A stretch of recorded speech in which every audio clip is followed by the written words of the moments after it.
भारत माता की जय। भारत माता की जय। भारत माता की जय।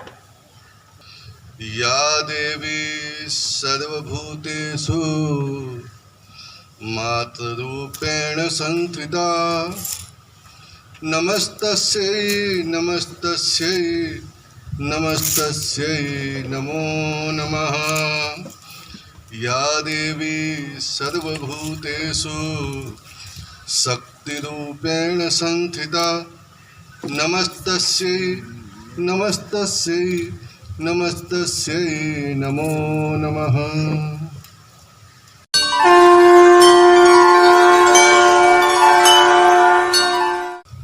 इस पावन कार्यक्रम के पीछे जो भी संदेश छिपा हो, फिर भी आपसे शुरुआत इस तरह से करें कि अपने जीवन में अहमियत सभी को दीजिए।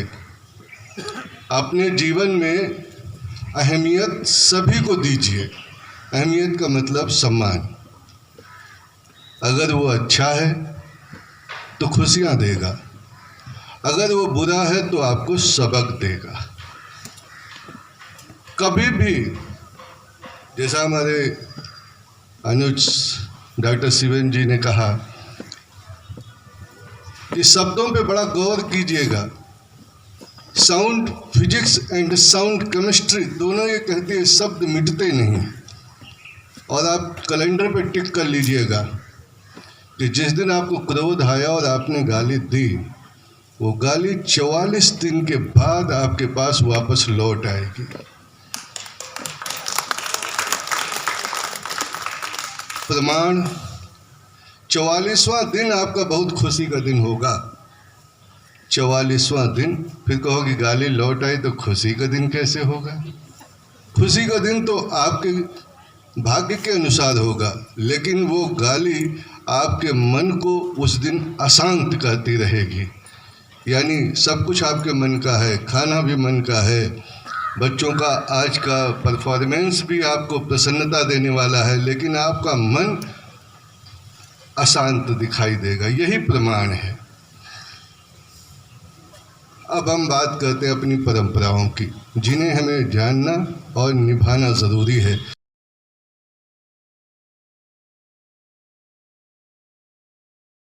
सबसे पहला आपने देखा होगा, भारत माता पूजन में तिलक लगाया जाता है। हमारी इस परंपरा में तिलक लगाने की परंपरा का समापन ही लगभग हो गया। विद्यालय जाने से पूर्व कोनो चंदन या टीका लगा के नहीं जाता। हो सकता है कुछ मिशनरी स्कूल उसे प्रवेश भी न दें कि भाई यहाँ टीका सीका लगा के मत आया करो। जो लगाते हैं अच्छी बात है।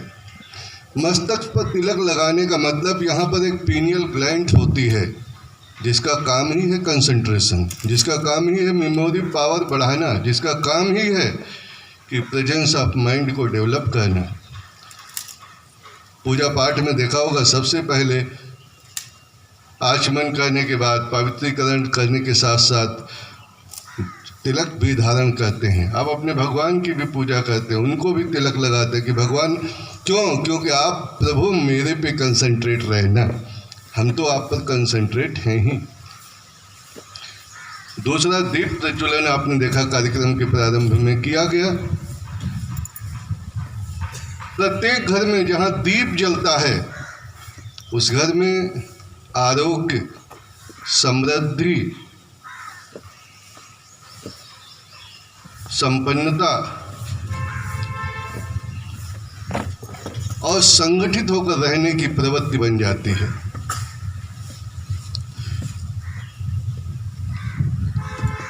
जीवन की दिनचर्या पर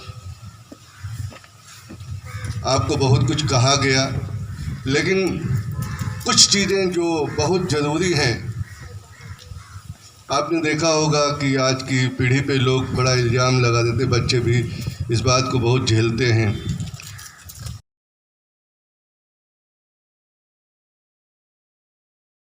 हर जीवन का निर्माण 5 चीज़ों से हुआ है। छित जल पावक गगन समीरा। जल, वायु, अग्नि, आकाश और धरती 5 चीज़ें इस शरीर को बनाती हैं। आज की तारीख में ये पांचों चीज़ें अशुद्धता की कगार पे भी जा रही हैं और इस अशुद्धता की वस्तुओं से मिलकर के जो शरीर बन रहे हैं उनसे शुद्धता की क्या उम्मीद की जा सकती है। इसलिए हम सब का कर्तव्य है ये 5 वस्तुएं शुद्ध हो सकें, शुद्ध रह सकें, इसके प्रयास करने हैं। वायु शुद्ध रहे इसके लिए पेड़ पौधे लगाने हैं। जल शुद्ध रहे इसके लिए आपको अनावश्यक, धरती शुद्ध रहे इसलिए आपको बहुत ज़्यादा इस धरती पे डिटर्जेंट और कचरा, ये सब फर्टिलाइज़र, पेस्टिसाइड्स, उन पर भी विचार करके आप उसको दूषित होने से बचाइएगा। आकाश, ये जो कुछ तमाम हम क्रियाकलाप करते हैं, गंदा संदा बोलते हैं, गंदा संदा जलाते हैं, ये सब इसी वातावरण में आकाश को दूषित कर रहा है। अग्नि, सबसे ज़्यादा अग्नि का जो प्रभाव है वो हमें सूर्य से प्राप्त हो रहा है। बाकी तो हम नीचे भी बहुत जला के प्राप्त कर लेते हैं और शरीर में भी अग्नि निरंतर विद्यमान है। तो ये 5 तत्वों का शुद्धिकरण करना बहुत आवश्यक है और इन 5 तत्वों में आप कंजूसी कहाँ कर रहे हैं उस पर एक निगाह डाल लेते हैं। सबसे ज़्यादा शरीर की आवश्यकता है सांस लेना। कितने लोग यहाँ सांस ले रहे हैं? ज़रा हाथ उठाएं। जो लोग सांस ले रहे हैं वही उठाएंगे, बाकी लोग नहीं उठाएंगे। जो लोग सांस ले रहे हैं,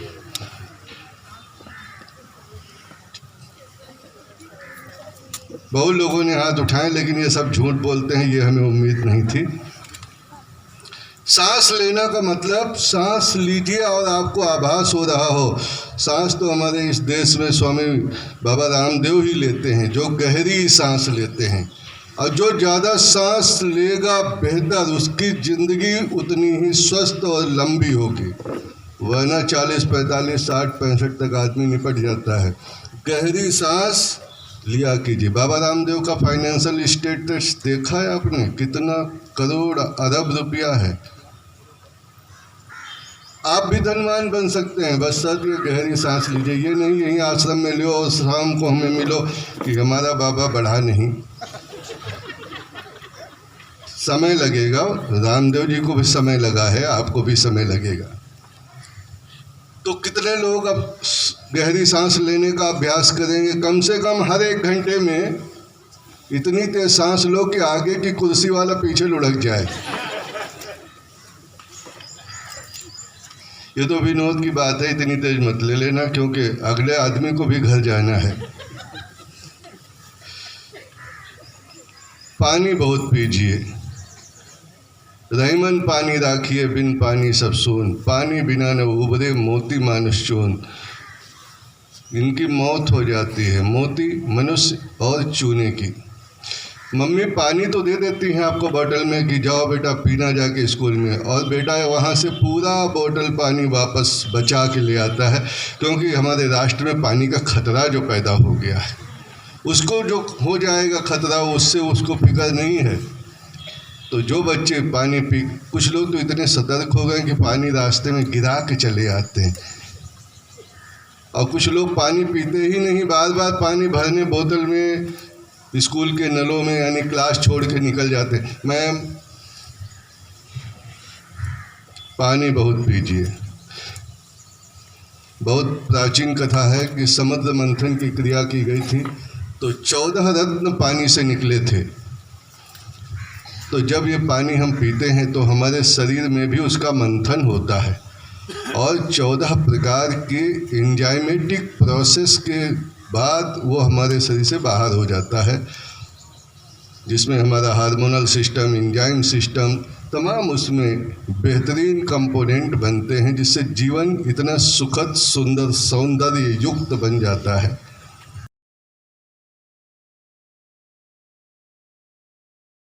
तो कितना पानी पीना है? प्रत्येक बच्चे को उसका वजन 40 किलोग्राम है तो 4 लीटर, 50 किलोग्राम है तो 5 लीटर, 60 किलोग्राम है तो 6 लीटर। समझ में आ रही गणित? अच्छा, जिसका 100 किलोग्राम है वो कितना पिएगा? कैसे पिएगा? पी पाएगा या नहाएगा? पीना ही पड़ेगा। पहली बात, वजन बढ़ाया क्यों? वजन उन्हीं का बढ़ता है जिनके जीवन में भजन नहीं होता है। कुछ लोग कहेंगे हम तो भजते रहते हैं, तो भाजते रहते होंगे, भागते रहते होंगे, लेकिन भजन उनका नहीं होता। इसलिए जीवन में श्रेष्ठता पाने के लिए पहला तो गहरी सांस लिया करो, पानी बहुत पिया करो। दो चीज़ें सुधर गई तो 40% तो उसका ऐसे ठीक हो गया।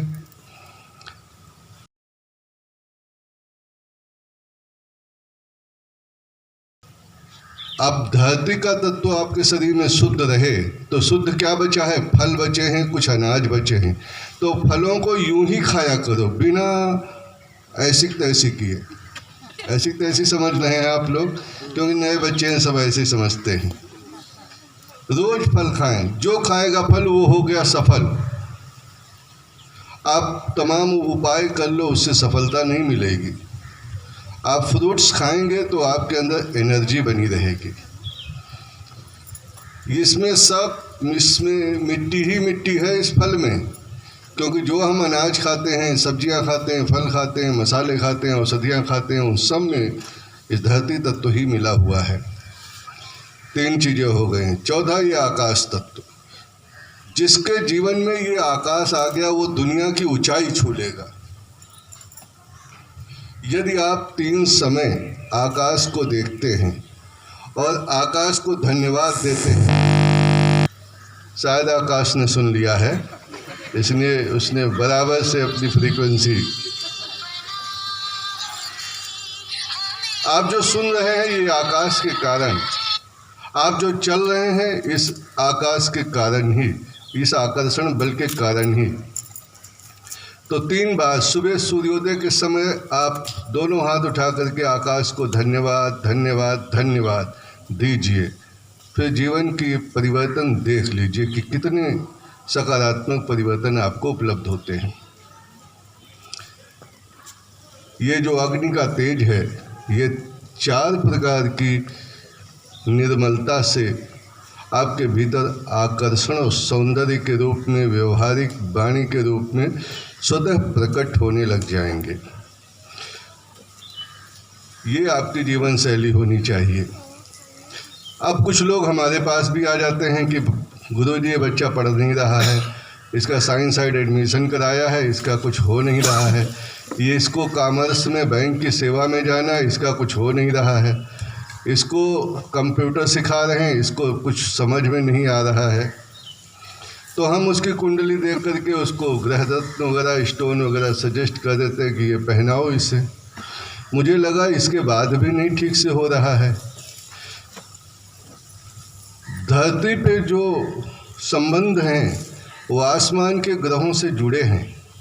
अगर आसमान के ग्रहों का लाभ लेना चाहते हो तो धरती पर संबंधों का, रिश्तों का आदर करना ज़रूरी है। जो लोग विज्ञान से टॉप करना चाहते हैं उन्हें चाहिए कि वो अपने पिता का आदर या उनसे ट्यूनिंग बना के चलें। अगर उनके पिता से ट्यूनिंग नहीं बैठ रही है तो वो विज्ञान में सफल नहीं हो सकते। चाहे उन्हें माणिक पहना दिया जाए, चाहे उनके लिए कोई हवन कर दिया जाए, चाहे उनके लिए कुछ भी कर दिया जाए। जो बच्चे कॉमर्स में, बैंकिंग की फील्ड में सफल होना चाहते हैं, उनका बुध ग्रह बहुत अच्छा होगा तो वो श्रेष्ठतम पद को ग्रहण कर लेंगे। अब वो बुध ग्रह इस धरती पर आपकी बहन है, बुआ है, चाची है, ताई है, अगर इनसे आपकी पटरी नहीं बैठती तो आप समझ लेना कि आप 2nd क्लास नागरिक बन के रह जाएंगे। अगर आप वास्तव में एक बढ़िया टीचर बनना चाहते हैं, अध्यापक बनना चाहते हैं, तो आपका गुरु बृहस्पति कुंडली में अच्छा होना चाहिए।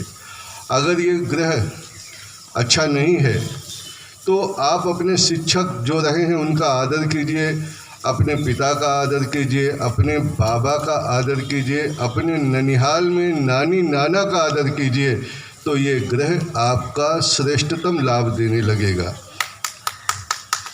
धरती पर जो विद्यमान हैं ये सब ग्रहों के संबंध और संपर्क में होते हैं।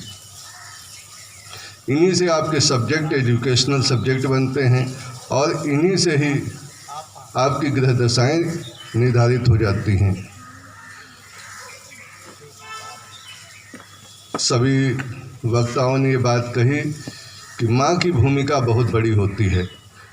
तो हमारे देश में देखिए कितनी माँ हैं। एक तो ये भारत माता है ही है, दूसरे जिस पे बैठे हैं ये धरती माता है, तीसरे इस देश में जो पवित्र नदियाँ बहती हैं उनमें गंगा मैया, यमुना मैया, सरस्वती मैया। फिर इस देश में देखिए जो दूध देने वाली गौ माता है, यहाँ संरक्षण कदम कदम पर है। तो यहाँ की संतति को भटकना नहीं हो चाहिए।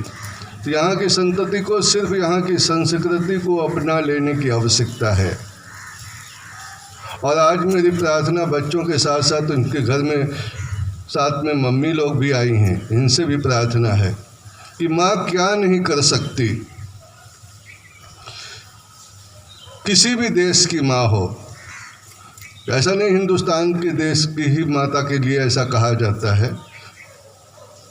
एक छोटा सा उदाहरण देकर अपनी वार्ता को विराम देंगे, क्योंकि शताक्षी के नाम से आज वृक्षारोपण भी कार्यक्रम होना है। और माँ की ताकत देखें, एक उदाहरण आपको मैं समझाना चाहता हूँ कि थॉमस अल्वा एडिसन का नाम आपने सुना होगा। विद्युत बल्ब का आविष्कार करने वाला, रोशनी का आविष्कार करने वाला। जब विद्यालय जाता है बचपन में बालक के रूप में, तो उसको अध्यापकों ने ये कहकर एक पत्र लिख के दे दिया कि अपनी माँ को दे देना, और उसमें लिखा कि ये बच्चा मंद बुद्धि बालक है, हमारे विद्यालय में इसे पढ़ाया नहीं जा सकता। जब वो पत्र लेकर अपने माँ के पास आता है और बहुत खुश कि आज हमारे टीचर ने हमारे लिए एक पत्र लिखकर भेजा है, माँ वो पत्र पढ़ती है और पढ़ते हुए वो फूट फूट के बहुत रोती है। बेटे ने पूछा इसमें ऐसा क्या लिखा है? तो माँ ने अपने को संभालते हुए जवाब दिया कि बेटा इसमें लिखा है कि तू जीनियस है और तेरे बराबर काबिल कोई अध्यापक वहाँ नहीं है जो तुझे पढ़ा सके, इसलिए आज से मैं ही तुझे पढ़ाऊंगी, क्योंकि मैं तेरी माँ हूँ। ये जिम्मेदारी उस माँ ने उठा ली। आज हमारे देश की हर माँ को ये जिम्मेदारी उठाने की आवश्यकता आन पड़ी है। वक्त के साथ इस मंद बुद्धि बालक को उस शताब्दी का विश्व प्रसिद्ध वैज्ञानिक बनाने का श्रेय अगर किसी को है तो वो उस माँ को ही है।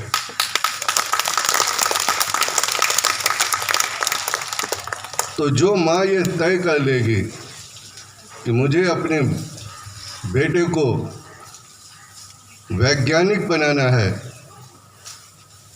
कुछ भी बनाना है, राष्ट्र के लिए समर्पित भाव से, समाज के लिए समर्पित भाव से, परिवार के लिए समर्पित भाव से अपना योगदान कर देगी, तो भारत का भविष्य निर्मल था, निर्मल है, निर्मल रहेगा।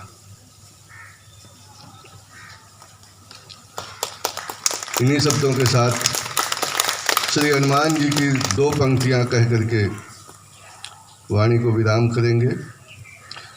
पवन तनय संकट हरण मंगल मूर्ति रूप, राम लखन सीता सहित हृदय बसहु सुरभूप। सियावर रामचंद्र की जय, भारत माता की, भारत माता की, भारत माता की। वंदे वंदे वंदे